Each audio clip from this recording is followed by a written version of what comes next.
just tell us then, that video, does it show your soldiers executing Tamil prisoners? I think it's a matter for laughter. You see, Sri Lankan Army never engaged with the Tamil civilians.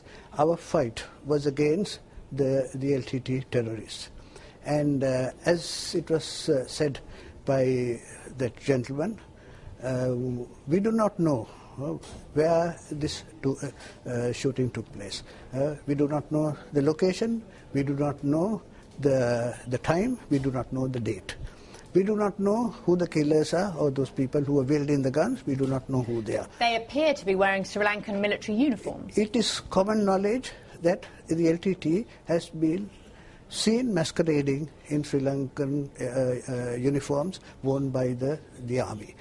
There was one instance in Century where after the combatants were killed, they clothed them with school uniforms. So LTT is well known for this kind of disinformation. But isn't the problem, because you haven't allowed journalists independent access, you won't allow an inquiry into whether or not war crimes were committed, these kinds of allegations are surfacing and we can't verify them? Right. Now, it is not accurate when you say that we do not allow journalists. Journalists are there. Excuse me, I was taken with the UN Secretary General Right. Ban Ki-moon to Manic Farm Right. and taken to a show camp. Right. And this was extremely controlled access. We flew over the conflict zone. Right. We were not allowed to land. Right. You might have been taken there, but I have used my discretion, and I have sent over to Sri Lanka journalists from Daily Telegraph, Mail on Sunday, and various other institutions. So when somebody says that journalists are not allowed, that is not true. Right.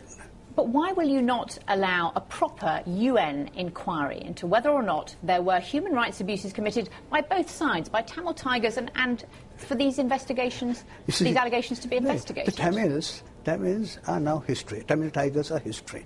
Now, well, the Tamil people are not history. No, we have no problem with the Tamil people. We have no issue with the Tamil people. For there to be an investigation, there has to be well-documented evidence of human rights violations. And I, as somebody who is in the know of what's going on, would refute any allegation that there are human rights violations in Sri Lanka. Merely because somebody wants to have an investigation into what's going on in Sri Lanka, my government would not accede to that request. But there are journalists, the UN is there, the ICRC is there, some French organizations are there.